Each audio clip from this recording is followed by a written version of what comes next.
This is a Lawful Stupid RPG production. Hail and well met, and welcome to Dragonlance Echoes of Krynn, Dragons of the Hidden Flood, a D&D podcast presented by Lawful Stupid RPG. This podcast is an actual game of 5th edition Dungeons & Dragons, played by a group of friends, professional performers, and voice actors with a passion for role-playing, improvisational storytelling, and dice rolling. We'll begin in just a moment, but first, our players. Hello, I'm Jade, and I'm one of the founders of Lawful Stupid RPG. I've been a huge Dragonlance fan since the beginning, and producing this podcast has been a dream come true for me. I will be playing the dwarf of the party named Farron, and I hope the stories we tell sparkle in your hearts like the brightest gems Riox ever dreamed of. I am Panda. I am a Twitch streamer who goes by the username CirqueDuPanda, and I'm playing Teely Tumblewood, your resident Kender who will try only a little bit not to annoy you. Howdy, my name is Samus. I am a professional opera singer, and I am playing the mysterious and slightly grumpy one-armed archer who calls himself Onweir. Hello, I am Chael, and I am not an opera singer, and I will be playing Blip with her awesome animal companion, Dinner, the amazing barbarian duo. Greetings, I'm Chops. I'm a Vegas showman as well as a ghost hunter, and I'll be playing Lhasa, a half-elven wizard who will prove his worth to the world. Hello, I am Lindsay Rousseau. I am a voice actor and host of The Rollout on YouTube, and I am playing Manto Bubulina, who has a dark secret that only my best friend Blip knows. And I'm Mr. Eager DM. I'm here to guide and to follow. Now, I invite you all to step with me into fantasy, and for our time together, let imagination rule. Rhymes Are Hard, a walking song by Teely Tumblewood. Out in the world, just as foretold, no one by my side, just me. I follow the tracks and curious paths, new places to know finally. I skip and skip stones as the river flows, babbles and burbles with glee. Trials ahead, for so I have read, adventures will come, wait and see. The mountains were fun, but now I've begun to wander in lands wide and free. A traveling singer on the path of Trap Springer, adorably clever is she.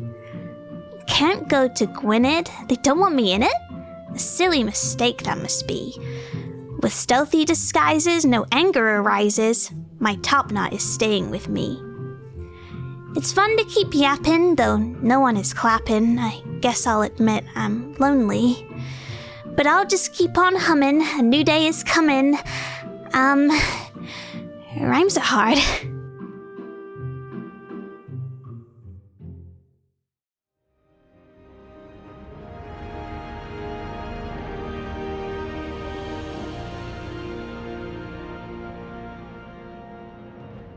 Last time. Miraculously unharmed after the collapse of the Teatro Spire, the adventurers took a moment to orient themselves.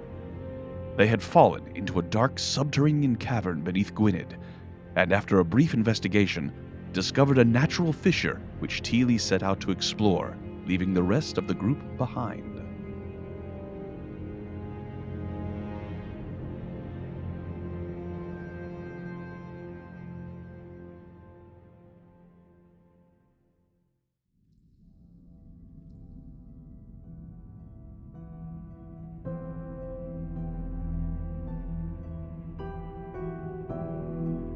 What does anybody else wish to do? Onweir, is it? That's right. What have you found there, is it? I'm bare-chested. I can't defend myself. This sword's it's a bit too much. Does any of the armor look like it would fit a dwarf? Any of the residual armor that we found down here? Not well, but possibly. Certainly better than being bare-chested. Try some of these, Farron. It won't be ideal, but it'll be better than nothing. And swords. Monto, yes? This would be much better than the club you were using. And I will hand Monto one of the swords. Thank you, my friend. This is much more effective. I'm assuming this is just a plain old short sword? A normal short sword, yes. Normal short sword. Thank you. This armor that's been handed to you, Farron, you could tell that the outside of it is essentially just plaster, but with a few hard knocks from a blade or knocking it against the stone, you're able to knock off all of the extra bits on the outside, leaving, frankly, a pretty poor example of ring mail. But it is armor. A bit rusted, a bit rotted in a few places, but certainly better than nothing at all. Maybe this will do, actually. And I'll pick up something that resembles a great club, if I can. There is definitely pieces of wood and broken timbers and such that you could use. You look around and find something that is appropriate. You're able to use a blade to carve a very rudimentary handle to it, and you've got a great club. Does anybody take the short bow with arrows? Oh yeah, I will pick that up. Okay. As you situate yourselves getting armed and armored, Teely, you leave the group behind, stepping into a world illumined only about 5 feet around you by your little candle as you walk into the darkness. After about 6 feet, all you can hear behind you is the occasional echo and muffled sound of people talking. What do you do? I keep going. All right, just one foot in front of the other? Yeah, for all I know, this head's outside. You're just walking, you're not... Yeah, it could lead to treasure. Okay, got it. So, blithely moving into the crevice, you move around a slight curve and come face to face with 4 large weasel rat sort of creatures that look up, eyes glowing white in the light from your candle as they look at you and move around each other and squirm and then bare their teeth at you. Oh, hi, little friends. I raise my spare hand and wave it towards them. Oh, that's alright. You don't have to be scared. Do you live down here? Okay. They just hiss and then a few more come and join them. These long-nosed and long-bodied. Picture a cross between a rat and a dachshund. Oh, you have such a nice family. Oh, they're beautiful. Are they your kids? Oh, I love them. They are so cute. They are giving you many signals to not approach. I don't continue further while they're there, but I'm not retreating. May I go past? And I take my left foot and I just slowly move it forward towards them, seeing if I'm kind of testing the waters. All right. And I look to how they respond, if they back away or if they continue. Make an animal handling check. Oh, goodness. That's a 10. As you move a little closer, their hissing and squeaking gets even more intense. You see a large one rear up behind the rest, hissing at you. Okay. I take a hint. I can understand.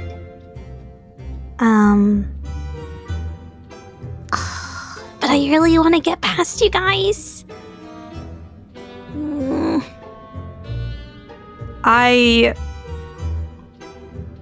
Do I think I can take these guys on? How big are they in comparison to myself? Well, what weapons do you have? I have my hoopak and I have 2 daggers. There are a total of 4 of these creatures. Right. 3 of them are, as I said, a cross between dachshunds and large rats. Go ahead and make a nature check for me. Right. Oh no, that's a 4. We'll miss you, Teely. You have no idea what these are, but the large one in particular looks like it might be a pretty tough customer. Okay. You're gonna be dinner. I lift up one of the furls of my skirt, open another pouch that emits a somewhat foul smell of rotting food, and I take a little pinch of some dried meat, and I just hold it up, and I say, Do you guys want this? and I throw it. The hissing immediately stops. They get low to the ground, moving over one another, taking turns, taking a few steps towards you, and then backing away as their little noses sniff the air. What is this food that you have held out? It's a piece of dried meat, but it is incredibly old, to the point it's almost flaking off, and doesn't smell good at all in any way. Oh, you're really selling it. I am indeed. They seem to be interested, regardless. I throw it off to see if they go after it. They do. Some of them, at least. Make a... Let's see here. What would this be? A friendship roll. A roll of friendship. Friendship roll. Since you didn't do so well on the animal handling check, I'm going to make this a dexterity check. Make a ranged attack. This is going to be all about how close to them you throw the food, judging the distance of where the food needs to land in order to get their interest and clear the way for you. How do you feel about a persuasion? Persuasion would work if they spoke your language. That's so true. I'm not sure what my thrown would be. My throwing, I think it's just my dex, right? Yeah, so you would roll a d20 and add your dexterity modifier. That is 13. Not bad. We're not talking about throwing a bullseye at 100 paces. You lob this food in a nice, easy arc, and it lands a few feet behind the creatures. They jump and start as some of them were able to follow it as it moved, but the rest were surprised by the fall. But they all immediately scramble towards it, nipping at each other, and they leave the way open for you. Thank you, little guys. I nod my head towards them and I continue onwards. After a few more steps, the crack opens up into a wide space.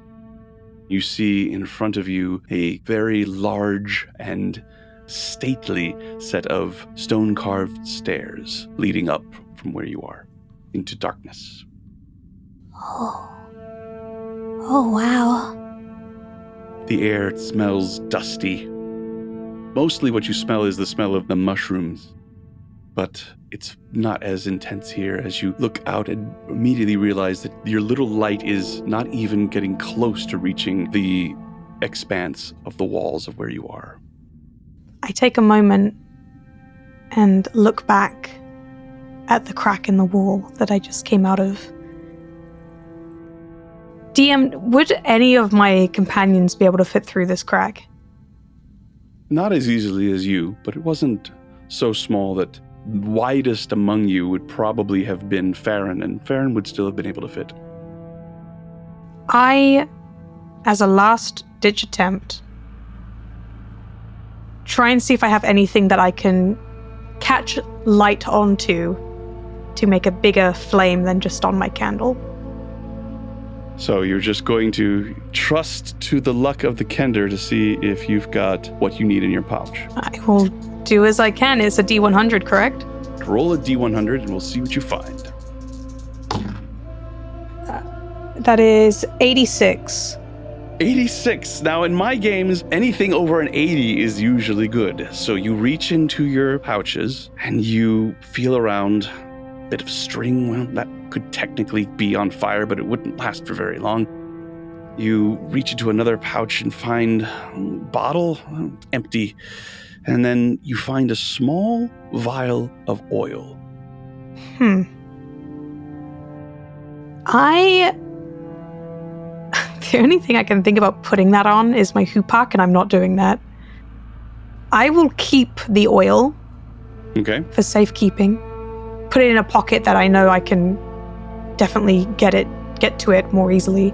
Well, I'm sure you'll have no problem finding it again. Indeed. And with a heavy sigh, I begin to head back to my companions. All right, you once again encounter the Funo, or these creatures that are in the crevice. They have resumed their spot. It seems that they have a nest right in the middle of this little passageway that you have discovered. As you approach, they see your light again, and they begin to hiss and spit at you. I begin to pull out another bit of spoiled meat from a pouch and throw again. They know what's coming. You throw the meat, and they all scamper after it, and you are able to pass through. After a while, everybody is about to ask the question, what happened to the Kender? Does anybody have anything they want to do before Teely reappears? I'd like to take the opportunity to take some samples of these mushrooms for further investigation. I'm worried that they might cause some problem, and because I'm not very familiar with nature, better safe than sorry. Based on the nature check that you rolled before, you do know that they are edible and that they are prized for the blue goop, which can be used as a dye, or even an ink if it is properly refined. Oh, in which case I will take quite a few. Do you know what these are, Lhasa? Yes, Farron. These are quite useful. Good for... Can we eat them? Well, yes, but also ink and dyes. These are very nice. I would like to collect quite a few. These inks can be quite rare. I'll take some and I'll make a soup out of it. Oh, yes, we could eat them as well, I suppose. Yes. Especially as pork's not on the menu anymore. Oh, yes, that is very strange. Do they typically travel with pigs? Is that normal? Is it gully dwarf? They travel with anything. Oh, I suppose I had heard that. But well, to be honest, they rarely travel. Oh, well. They're found in the dankest of caves or sewers. Where are you from? Oh, well. No, you're going to be from the forest, aren't you? You haven't got sewers. Well, no. As a matter of fact, I come from the seaside. But no, they don't have sewers around there. And they didn't have gully dwarves or really anybody but myself, my father. Well, Andrea's probably seen one around. Got plenty of gully dwarfs and palanthus. Oh, do you know the gully dwarfs well, Anwar? Have you seen them travel with pigs like this before? I'll be honest, I have not spent much time around a gully dwarf. Very interesting to see and smell one up close. Speaking of small people, did you see... Where has that... Am I hearing any of this conversation? Yes, unless they were making an effort to be quiet, the space that you're in is pretty small, and their voices are echoing. I would have gone out of my way not to say something like that would have been, potentially offensive. Fair enough. In front of somebody who is clearly the friend of the stinky good point. one. Good point. We'll say that you are at one end of the crevice and the rest are at the other end. Okay. But in point of fact, as you are standing there with Blip, as Blip continues to pet Dinner, Tulian Haxos climbs up to you and... I think I heard them say your name was Manto. Do you have a house name? Well, we don't really have house names. That is mostly for the upper class. But my surname is Bubulina. Manto Bubulina. I trust that I can count on your help in keeping the Crown Prince safe. Yes. These people seem a good lot, and I have spent a bit of time with the one-armed fighter and the half-elf, but the others I do not know. They are all strangers to me. I will rely on you as a son of Gwynedd to protect the future of our noble ruler's line. Of course, I am honored to put my sword to your service. He nods, satisfied. goes back over and stands with Jarvan and begins to check him over and show him how he can tie his clothes a little tighter, more appropriate for travel or climbing. Tulian, I see nothing of identifying nature on this assassin. Do you have any idea who they are, what they wanted? None at all. I could tell by their voices and their skin that they're not from Urgoth, but who they are, who they're working for, and why they are here is obvious. They wanted to murder the Imperial family. That's insane. And Talking about the prince, can I check you over, son? Are you okay? You been hurt at all? you're the dwarf they named Farron, right? I am, yes, sir. We met at dinner. I think I'm all right. You're all in one piece. Come and see me if you ain't. We'll look after you. Unless the pig gets you. He snorts and makes a wry face. And about this time, Teely returns. I emerge my head from the crack in the wall, cup both my hands together. Oh, new friends! Over here! Oh, good. You're not dead then. No, What have you found, Teely? I have, drumroll please, a crack in the wall! And I extend my hands to show it off. But not only is it just any crack in a wall, it leads somewhere incredible, somewhere beautiful, somewhere with steps. Teely, get to the point. Well, I think it might lead to a way out. But I can't see. It's too dark in there. There are some friends in here, though, that, you know, if we give them some food, they leave us alone. They're like these cute little rat puppies. I like them. Rat puppies. Oh, yeah, they're lovely. Don't have to worry about them. Rat puppies. Hmm. Rat puppies. Anybody who feels so inclined can make a nature check with the word rat puppies.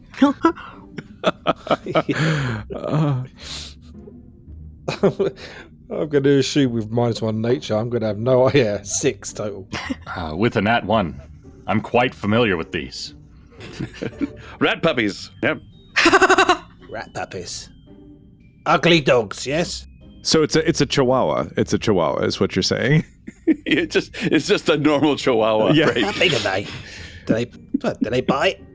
Oh, no, very cute. And they didn't bite me. Teely, can we all fit through the crack? I think so. The widest one here being Farron, and I think he'd be able to fit through. It may be wide, but it's pure muscle. And I'm trying to flex underneath the makeshift ring mail that I'm wearing. Lead the way, little one. We will follow you. Follow me, guys. And as I head in, I speak as a tour guide. And right here we have a slight left turning. And here is, oh, you guys are gonna love this. This is the rat puppy nest. Just 1 second. I reach in and I pull out that final piece of rotten meat. I throw it off into the corner. Do you hear that? As you come around the corner now, you see that there are even more of these creatures as your food has summoned them. There are now at least a dozen, all moving around and roiling in a furry, clearly unsanitary. They're not clean creatures. They're far more rat than puppy, unfortunately. You come and see now that there is a significant barrier to your progress, as there is room for everybody to move through this crack, but not side by side. Only the person in the front, who is right behind you. Possibly Farron, I imagine. Come on, everyone, pay up, pay the rat toll. Who's after Farron? I suppose I would follow after Farron. I would be behind you then, Lhasa. Okay, next. Then Blip and I would take up the rear. Jarvan would be taking up the rear, holding his nose and trying to stay back from you, Blip, and then in the very back would be Tulian. Farron, you see that there are quite a few of these rat puppies. They don't seem like they're going to go away with a single bit of meat. These ain't rat puppies. They're more likely going to eat you alive, girl. But they didn't. I unhinged the Great Club. Have you named your great club, Farron? No. Farron Jr. It's called Rat Smasher. The Hairy Throne. Farron, no! Hang on, Farron. Monto, how loud of a noise can you make with your shield? Oh, quite a loud noise, for it is able to be heard across the gladiator pit, which is how they know I'm coming. Would you like me to show you? Yes. Be my guest. Give me just one moment, please. I think that is a wonderful idea, and you should do it. But let me prepare something for afterwards, just in case. And I reach down to my component pouch and pull out a handful of sand, very fine white powder from a beach. And I say, please, when you're ready, I'm as prepared as I can be.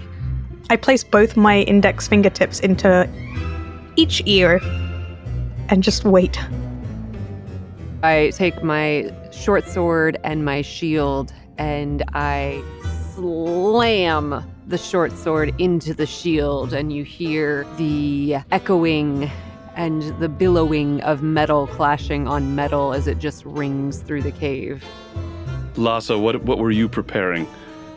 Well, I had anticipated that if the rats were not startled by this, that I might like to cast sleep on them. Oh, I see. Got it. I thought you were going to do something to augment the music, but in that case, the echoing does ring out, king, king, king, king, king, down the crack in this little passageway, and the creatures do move back away from you. Make an intimidation check, Manto. Okay. Not horrible. What is my charisma? 13. That's pretty good. You see a large amount of them scatter away, Farron and Teely, as the sound comes ringing up from behind. Almost all of them have fled. Now there's only the few stragglers remaining that remember the food. Come on, girl, let's go. Yeah, you stay over there, you filth. If I haven't thrown the last piece of spoiled food, I would do that now. Last piece of spoiled food is thrown. The creatures run after it, leaving the way clear for you, and you're able to move through this nest unimpeded, one after another, coming to the other side of it. Blip, as you pass with Dinner, one of these creatures looks up and takes a step forward and hisses, and Dinner looks at it and goes, and it flees in absolute terror. And Dinner turns and puts his snout up in the air and trots past, looking very pleased with himself. I reach out and pet him. Yeah, that's right. They go. And as we come here, mind your step, and we are in the room. Rat puppies. That's the safe word. As you step into this wide open space with your torches and your candle, the light barely reaches the edge of this enormous cavern. Before you are stone steps, obviously worked with great skill and care. The cavern walls to either side, and as far as you can tell, above you, seem to be natural stone, or at least if they were worked stone, they are so destroyed with age or with simple destruction. Destroyed with the destruction? Why not? They have been ripped down. There is mostly rubble, so that it's difficult to tell whether or not this was a constructed room or it is a natural cavern. You stand at the foot of a very wide staircase. Looks to be, at first glance, about 30 feet wide. There are stones and debris in the middle of it, on the sides of it. You can see it leads to an even larger space up ahead than the one you currently stand in. I will look to see if there are any threats in this new space. Make a perception check. I would also like to do it having dark vision. Okay. An 11. Oh, I rolled a dirty 20. Okay. Anybody else have? I would like to look and see, now with the new light in this room, if there are any goodies laying around. All right, so an investigation check from Teely, a perception check from Anwir, which was an 11, and Farron rolled a dirty 20. What is your investigation check, Teely? 19. 19. All right. Farron, your dark vision does not help with seeing so much as there are 2 torches out. But you can see that there seem to be 2 statues at the top of this staircase, both of which are nearly completely destroyed. All that is left really is the bases upon which they stood, but you can still see that they were statues. They have fallen down, large pieces of, you see an arm and a head and a torso amongst the rubble.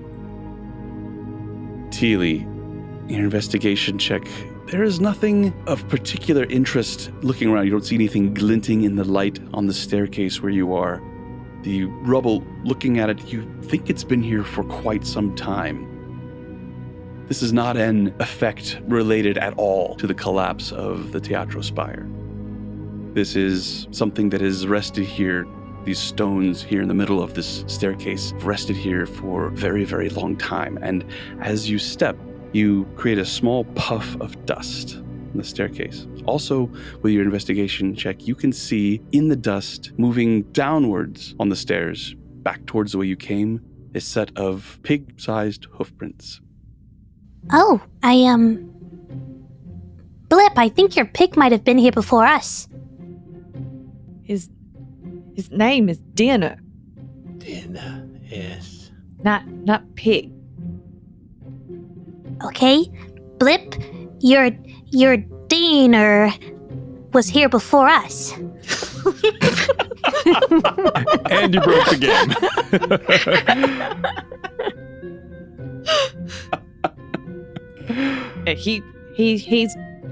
He wander. He find. Oh, he wander? Mararamja. What? Mararamja. It means good wonder. I stare at her completely confused and reach up and scratch my head. I shrug and I'll approach Dinner and scratch him under his chin. You go. You show.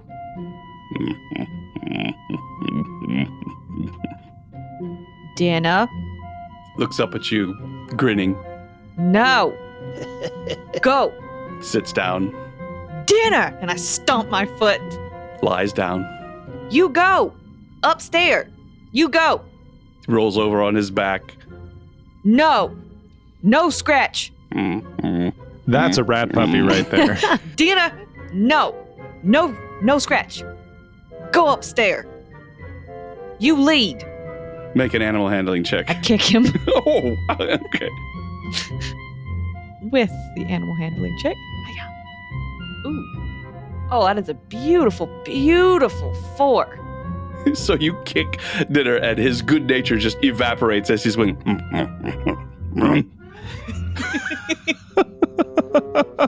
Stands up slowly, turns away from you, giving you his backside, and walks over and stands next to Teely and sits down.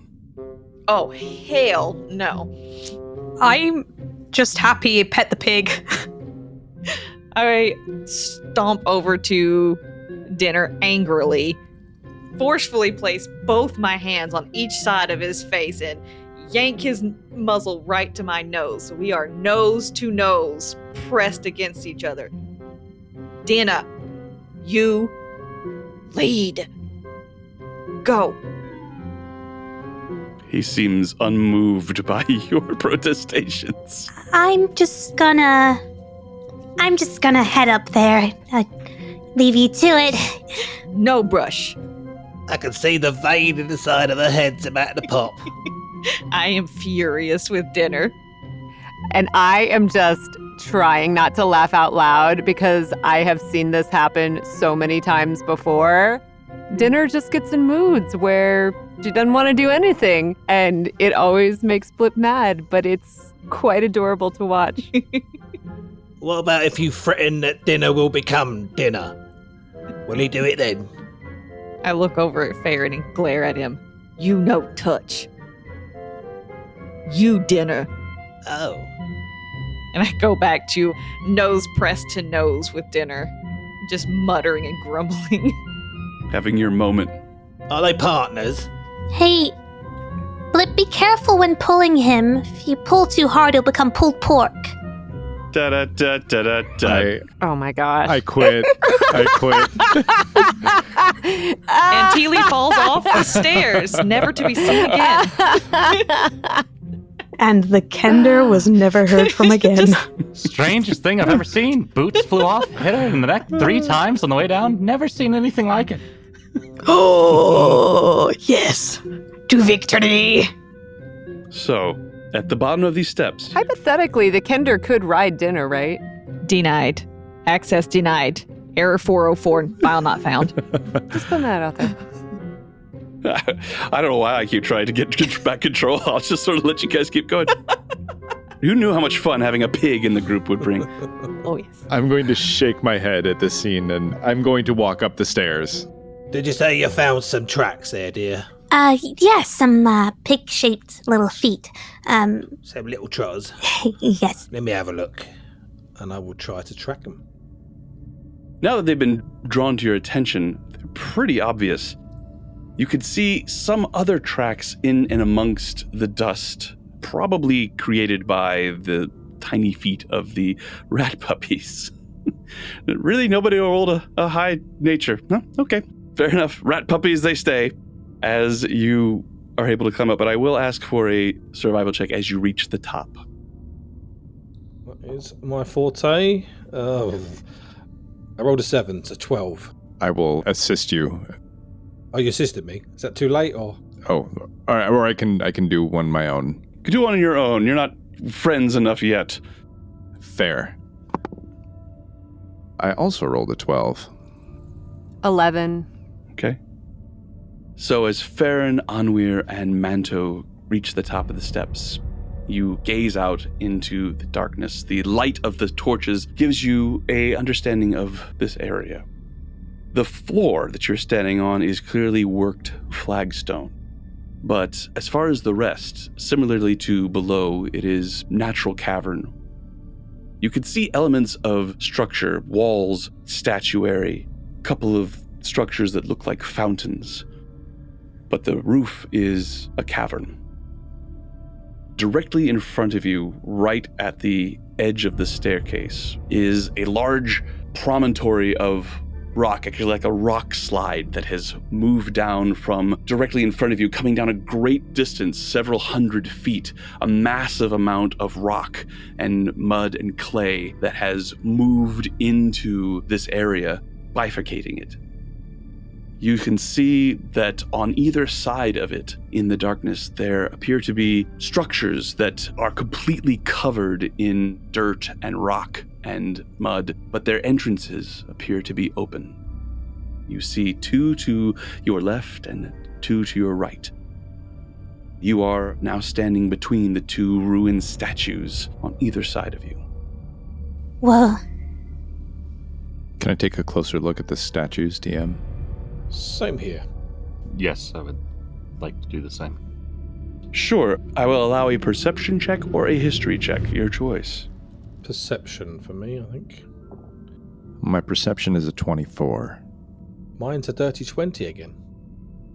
Did anybody use a history check? The history is going to be 18. 18. All right. May I? Go ahead, Teely. I don't know if this would be history, but would this remind Teely of Slippy Keep? I'll allow you to make a history check as well. I don't think that's very good. That is 5. Not at all. It's all dust and dry. Slippy Keep is fun and wet and slippery. Which is not to say that you couldn't have fun here, but it certainly wouldn't be the same kind of fun as Slippy Keep. Understandable. History check. Lhasa, looking at these 2, they appear to be personages of some import. Do you happen to also be a student of religion?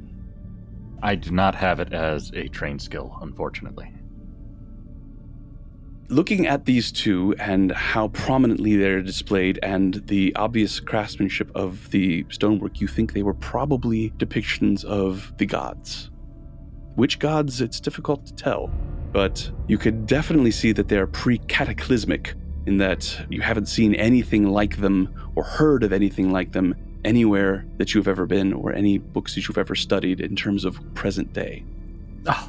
Oh, this is amazing. Farron, these predate the cataclysm. They must be gods. I can't tell you which, but look at this. This is the kind of craftsmanship you will not see the like of in this age. Oh, absolutely. I squint my eyes and look. Can I depict what religion they may be? What gods they may be?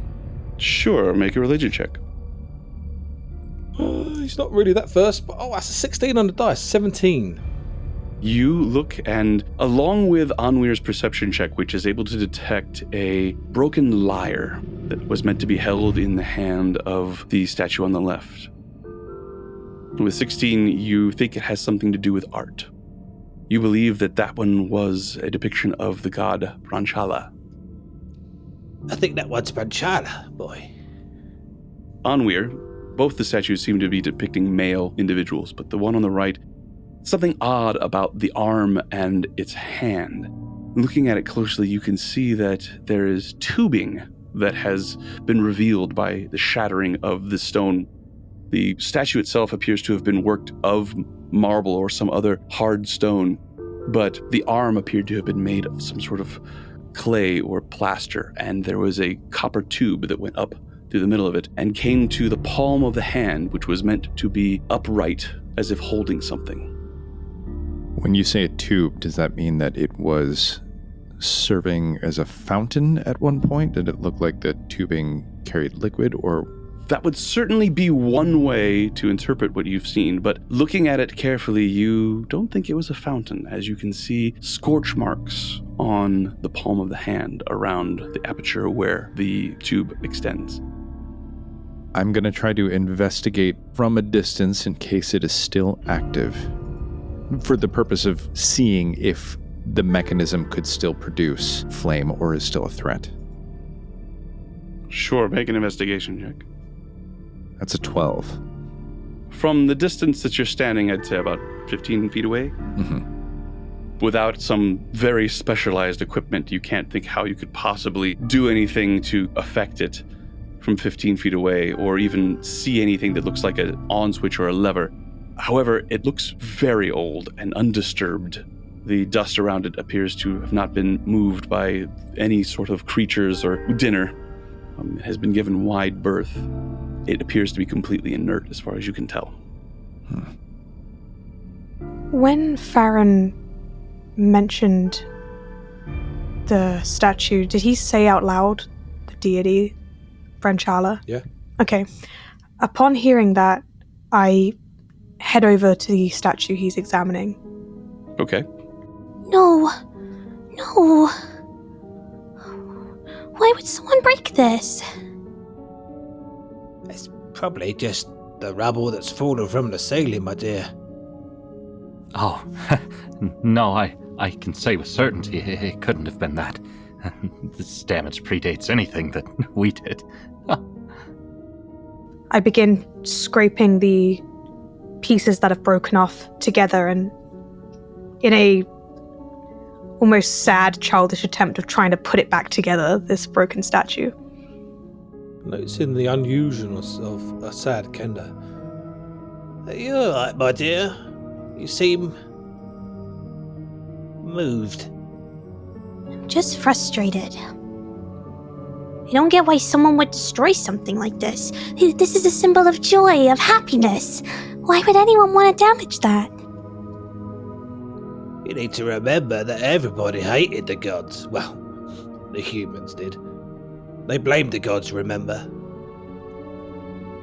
But then again, it could be simple disuse. I mean, who knows how long these have been here.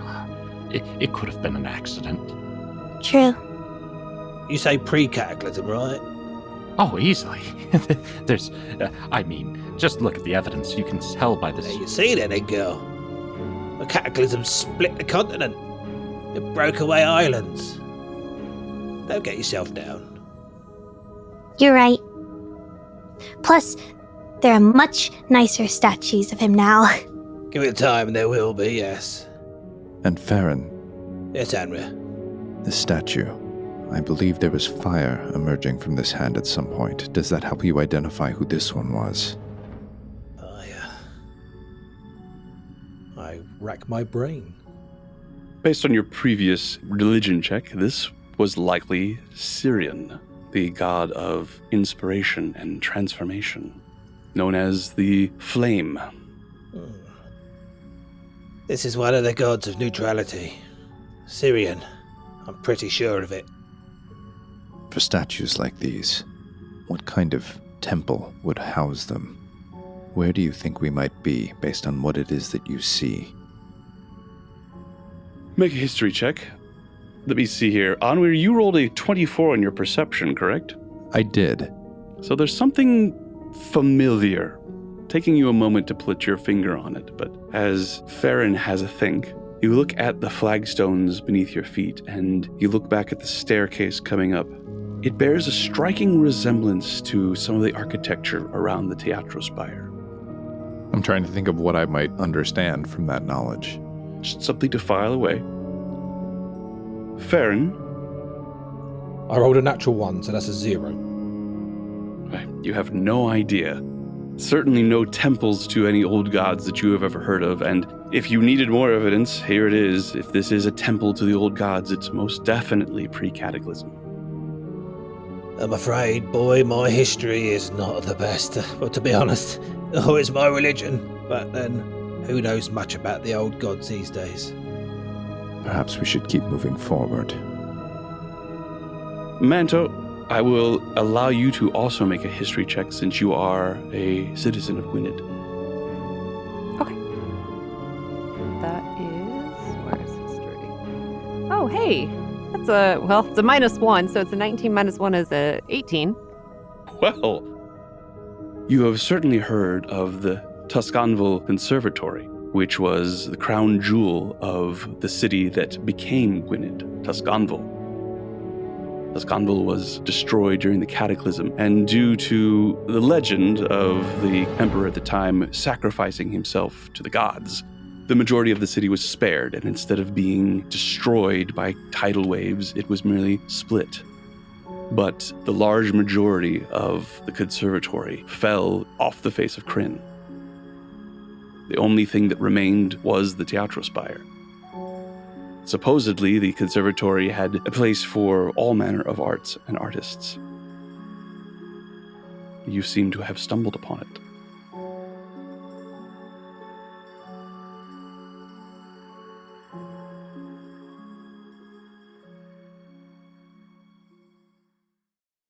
Hi, BDM here, Mr. Eager DM, and that brings us to the end of this, our 10th episode. On behalf of the cast and production crew, thank you. Thank you so much for the incredible support you've shown our little podcast. Nearly 10,000 downloads and still going strong. There's plenty more story to come, and we're excited for the opportunity to bring it to you. We hope it's obvious how much fun we're having making this, and your positive feedback is icing on the cake. If you've been enjoying our podcast and you'd like to buy the cast and crew a cup of coffee to show your appreciation, we'd love to take you up on it. Head on over to coffee.com. That's www.ko-fi.com/lawfulstupidrpg to show your support. Thanks again. And until next time, as Sularis Uthmithas. Farewell. This has been a Lawful Stupid RPG production.